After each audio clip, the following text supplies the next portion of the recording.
So, before we start this wonderful show, I do always want to appreciate and thank Betty Ryder Boutique. Just go through the red door at Preston Center and you will find fabulous clothes and jewelry and handbags. And if you go in, tell them that you heard about it on this show and you'll get $100 off. Did you hear that? Just mention doing it right and you will get $100 off. All right, let's get going. You know, the word purpose, I've been thinking about that for a while, and it's kind of an elusive, even scratchy term to a lot of us. But I will tell you that every guest on Doing It Right has found their purpose. So it's possible for you to find yours. It's also interesting that as I do personal branding work and executive presence, I'm always talking about, let's get to your purpose. Let's discuss your purpose. Let's bring in your purpose. And oftentimes people go, I just can't quite name it. Well, I got to tell you, my guest today knows exactly what his purpose is. And we're going to talk about that. I also just want to remind you, please, that I do keynote speaking on doing it right, making your mark, and making it count. And I would love to come to your organization and do that talk. So just email me after the show and let's chat, okay? Now, seriously, it's all over the news regularly. It's the drug use issue, not only that we face in this country, but in Texas. And it's astronomical. We all know that. And no one knows better about this subject but Drew Dutton, who is the CEO and president of Phoenix House, Texas, which is a nonprofit specializing in adolescent substance use treatment and prevention services. So needed. Drew himself struggled with substance use from a very young child in middle school, if you can believe that. And he's kind enough to speak very openly, candidly, and vulnerably about a very sensitive time in his life. So, why did he get into that spiral? And how did he recover? And it wasn't easy. Stay tuned for really a raw talk from a man who's been at the very bottom, and he's climbed to the top, and he knows what every rung on that ladder feels like. Stay tuned. Welcome to our podcast, Doing It Right. This podcast reveals authentic stories from successful leaders doing it right. It's about their journey to become a leader, their choices, motivations, and lessons. In essence, how they built successful personal brands. Your host is Valerie Sokolosky, author of 8 leadership books and nationally known as an authority on executive presence and personal branding. Let's get started. Here's Valerie. So I want to welcome today Drew Dutton. Drew, thank you so much for being on this show. This is not an easy topic to talk about, is it? My goal is to make it easier for everyone. I think so. What a nice thing to say. Yeah. He's got a kind face, doesn't he? But in all seriousness, you've worked in this field for since 19. Start over on that one. So, Drew, you've worked in this field since 2011. Why are you so drawn to this topic? Well, I had personal experience as an adolescent in need of substance use treatment. You'd mentioned that kind of starting in middle school and throughout, the beginning of high school. I was someone who needed to seek out services at a residential level of care. What does that mean? So there's different levels of treatment that people might need access to. So residential is a program where you go live in the treatment center. So and how old were you? I had just turned 16 when I went to treatment. But you started, go back to when all this started it started well before substance use started. It started from a really young childhood age. I had always struggled with different mental health issues and behavioral concerns. I really struggled to kind of fit in class and with social groups and things like that. I had a very supportive family.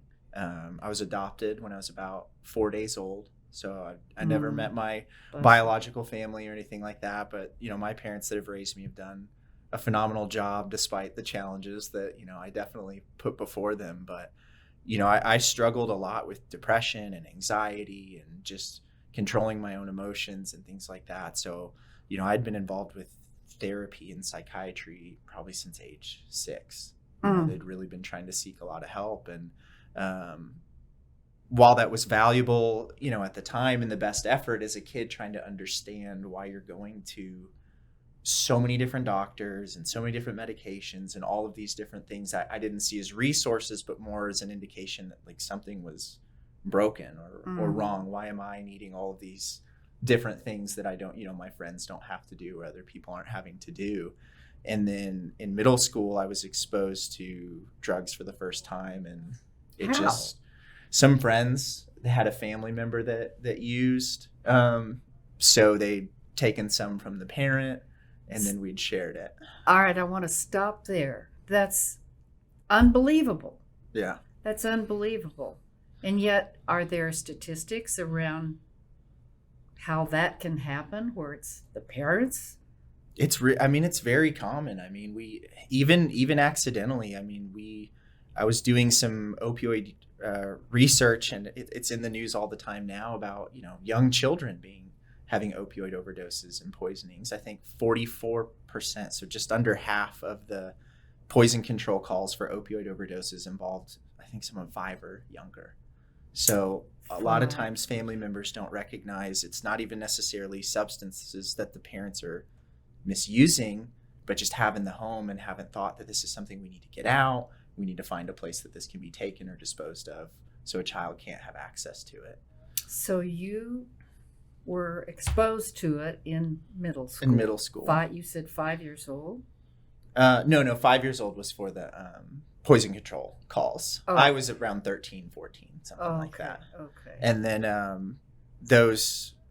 I latched on pretty quick. It was something that I, tried to use daily if I could, and started using slightly different substances and things like that. But where did you get it? School. For the most part, you can meet people through school. I've been in private school. I'd been in public school. There was really no difference as far as like access. If you're looking for something, it's unfortunately very, very easy for a child to access substances if that's what they're looking for. And then variety of different issues, and my grades were struggling. I had a 0.6 GPA my freshman year, and then ended up getting expelled and dropping out early my second semester. And then that's when my family found a residential program that I could go to. And then I went to one program for a year, and then another program that was a lot like a boarding school, but they had really supportive counselors and kind of a structure around it for the remaining 2 years, and was able to graduate high school. Wow. The good news is, look how successful you are now, and that's a God's blessing. Thank you. I want to go back to that, though, because as a parent and now a grandparent, I'm thinking, what must have been the hardest for them? Yeah. My family, really a pivotal moment was realizing what my family really wanted from me. My dad is a literal rocket scientist. He's an aerospace engineer, and he's worked for a variety of different universities doing that. And then my mom is a nurse practitioner, and they were both phenomenal students, brilliant minds. And I thought that the expectation was set that I needed to accomplish the same. I needed to have this high caliber profession. I needed to make grades.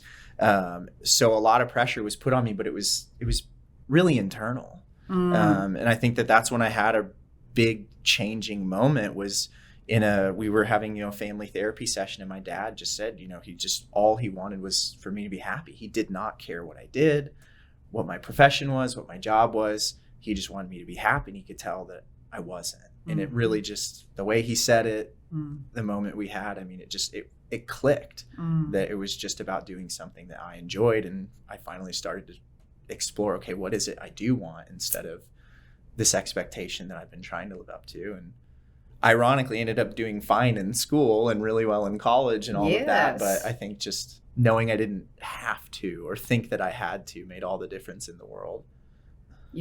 Yes, you're bright. Yes. Your mind is very bright. So you've got degrees in from where? What? You went to college where? Oh, I went to TCU, and then I did my master's TCU, and then I went to Baylor for an MBA, and then I'm finishing up a master's at UPenn right now. So the brain just is fine. Yes. And I think that contributes to what was hardest for them. They saw the potential that they wanted me to be happy, and I think having to see me struggle so much, knowing that I had everything I needed to be successful and that I could do well in those things, I think was really, really hard for them because I think they saw it all along, even when I didn't. Supportive parents. Very, very. So let's talk about that for a minute.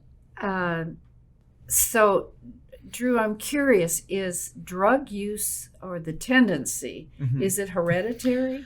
They found some genetic components to it, but they haven't identified, that this specific gene or this specific trait guarantees someone will develop a substance use disorder. There's a variety of different risk factors that can make someone more or less predisposed. People have protective factors and they have risk factors, but it's never a guarantee. You see people come from families with long histories of substance use and they don't develop an issue, and you see the opposite, where people come from families where there's been no history of substance use and it's something that they struggle with. So what should parents look for?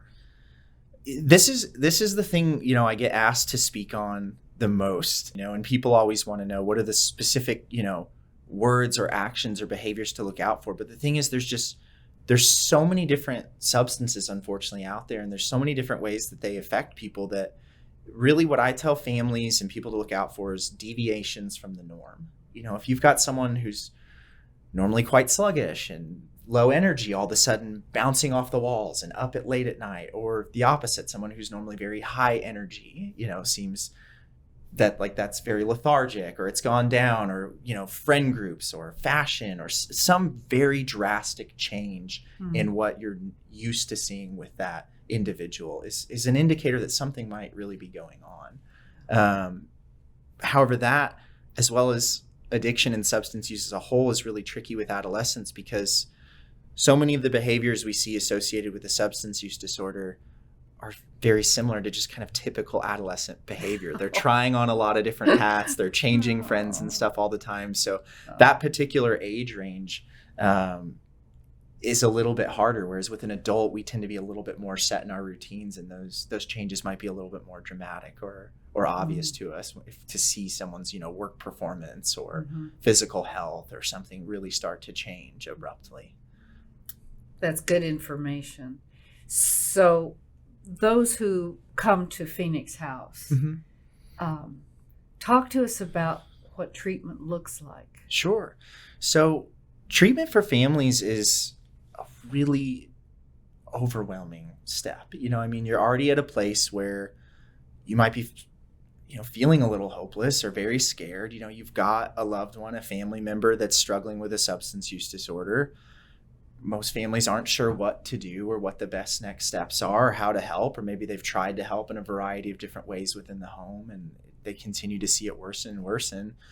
And I think what can be scary is that it's a really tough world to navigate. One, there's so much stigma around substance use disorders, and mental health. We've come a long way, but we still tend to put medical care, mental health, and substance use disorders in different categories instead of seeing these as all, treatable things that we can help individuals with. There's this perception of misperception rather of just choice, that these are just bad people making bad choices from this outdated approach of looking at substance use disorders we know to not be true. So some families are afraid to talk about the problem or admit that there's an issue and seek out help. And then after they seek out help, sometimes they're not able to afford or access the services that are there. Maybe they don't have the right insurance or the right type of funding. It's incredibly costly. So what I love about Phoenix House, Texas is that we will treat individuals and families regardless of their financial situation. So we remove that barrier.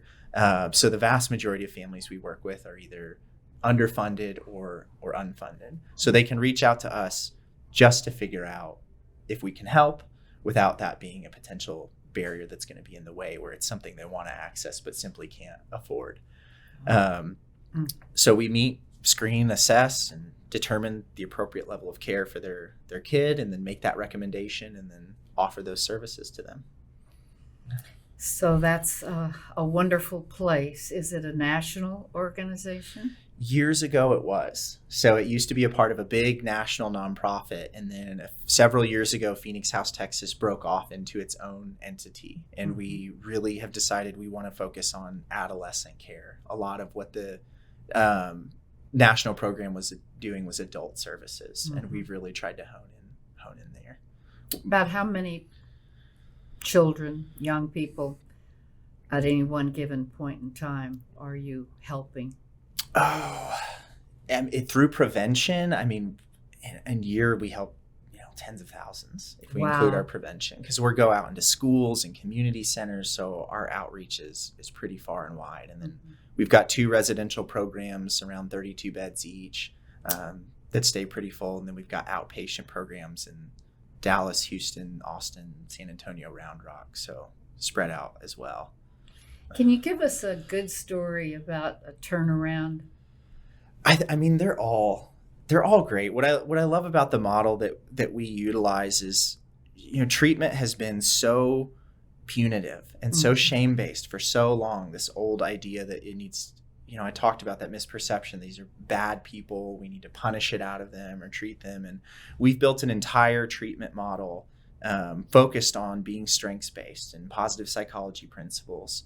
So it's really with those patients that are just have never been approached that way. They've been called, delinquent, trouble, and addict, and just all these awful terms for so long. And then for us to do their strengths assessment with them and figure out what they're good at and start building them from there, it's almost this kind of skepticism at first, but then to just see them really embrace people that are focused on what they do well, and for them to share what it means to have adults in their life that are focused on believing in them and what they can do well and what those strengths are, as opposed to just another set of individuals telling them what they can't do or what they're doing wrong. And, that's not going to be the intervention. It's not going to be someone, yelled at me one last time or told me one last hurtful thing. And then the family's really engaged too, because, a lot of times they'll say that, we see their kids how they've seen their kids, and they've been hearing from school administrators or probation officers or all these different sources, how much of a problem their kid is. And then for us to be able to speak to the strengths that those parents have known since, that kid was little and just has lost a little bit of touch with, is really meaningful for the families as well. I love that approach.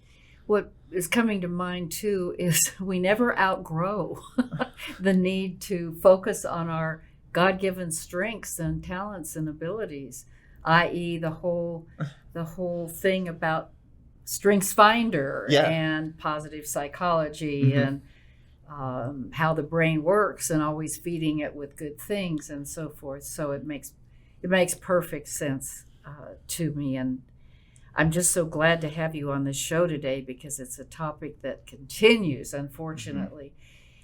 Is there hope? Is there hope? Talk to us about the hope of this can statistically go down instead of keeping trending up. There's hope. It is bad. I mean, the CDC was talking about, we declared an opioid epidemic when we were, I think, at 120 overdoses a day, and I think we're over 300 now. They came out and said that opioid overdoses are the leading cause of death for all Americans under 50. Not but the leading cause of death, with fentanyl alone, I think, covering the bulk of that range from 18 to 45. So it's bad, and it continues to go up, and it went up significantly for adolescents as we see them shift towards fentanyl and opioid use as well, and overdoses as well. Mental Health America did a study on access to care and ranked Texas 51st because they included DC. So dead last at the bottom of that list. So I know I've said there's hope and then listed all of these horrible things, but we are seeing people are starting to gain its attention, are people starting to pay attention to it? I mean, you can't ignore it when it's this many American lives and it's your own state that's struggling. And I think people are becoming a lot more willing to embrace and talk about substance use issues. And I think the more people talk about it, the more they recognize that it's very widespread. There's this stigma around it has been the biggest barrier that, people are only supposed to be affected if you meet certain characteristics or a certain type of person or something like that. We know that to just not be true. And I think the conversation continues to open and people are starting to recognize that there's a lot of communities that need a lot of support. So we're starting to see legislation and the community and everyone trend in the right direction. We have a lot of ground to cover, but I do think that we are moving in the right direction and can make a difference. It is clear that you are doing what you love, isn't it? Absolutely. When you leave home at the end of a day and you go home to your wonderful little 15-month-old boy and family, how hard is it to leave the stuff and go home to your precious family? I bring the good home as well. I think for all the challenges and things we face, there's so many positive moments and positive stories from every day and every week. And I really try to keep those with me. And I love to bring those home and those feelings home and, those different types of stories and be able to come and share them with other people. Good. But it's definitely, it has its challenges. There's a lot of really hard days and there's a lot that we're up against, but I think I keep enough of that in mind and work to stay focused on enough of that it's overall a positive experience to bring home. That's wonderful, Drew. One of your top takeaways is empathy is essential and nurture your relationships. That's 2 of them. Talk to us about those. Yeah, I mean, I teach a class at TCU on addictions counseling. And, there's all of this research that people pour in trying to figure out what's the best therapeutic approach or intervention or what is the absolute best thing to do so that we can make the biggest impact or which theory is better than another theory. And overwhelmingly, the research comes back and shows us that counselors high in empathy and create an empathic experience for their patients have the best outcomes. Sure. And the patients engage the best. And not only do they engage the best, but years later, those results are retained. I mean, it sounds simple, but people really just need a good listener to really hear their story and what they're going through. And I think that art gets lost a lot. Listening. Yeah. It gets back to listening. Everywhere. It gets back to, are you really listening? Yes. Drew, this has been incredible on so many levels because I don't believe there's a family or a person watching or listening that hasn't either experienced or been around or watched a friend experience. I mean, it's everywhere. Mm-hmm. So I wanted to have you on to really get to the issue at hand, but also the hope which you got to. Yes. Which means so much. Thank you. Thank you for taking the time. And thank you for being so vulnerable on camera to give your story. Yeah, absolutely. I'm happy to do it and anything to help the cause. And I am sure you will be happy to speak at other organizations. Is that right? Absolutely. More than willing to.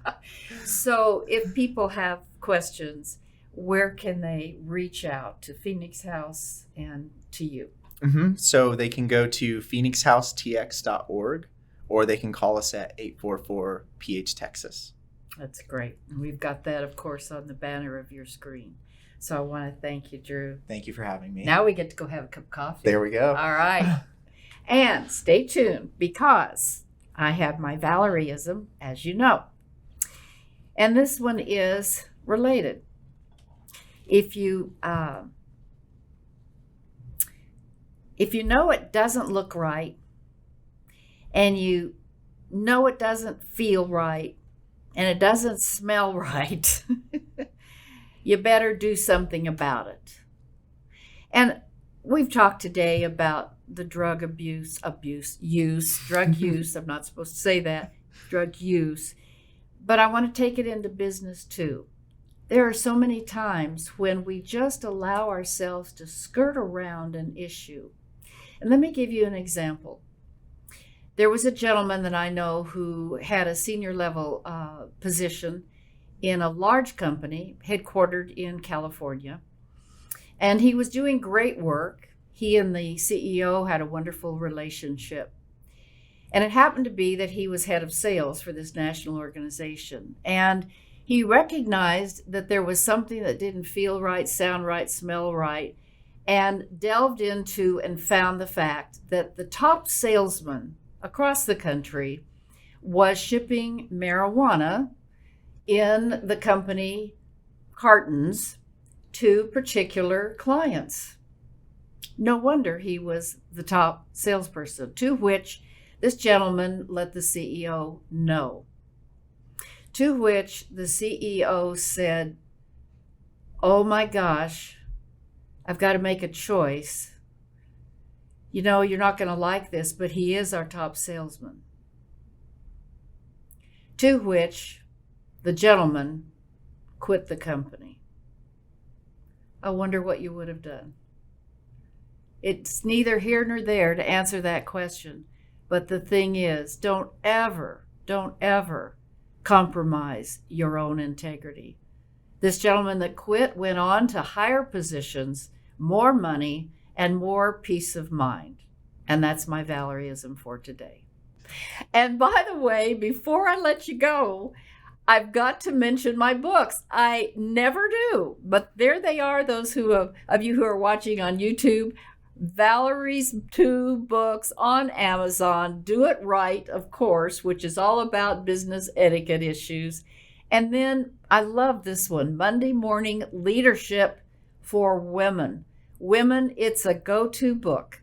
It's great to use in a mentoring situation. It's great to get some quick, easy lessons. And it's a conversation between a mentor and a mentee. I had such fun being the mentor and then the mentee and writing in both voices. So pick it up. I think you'll like it.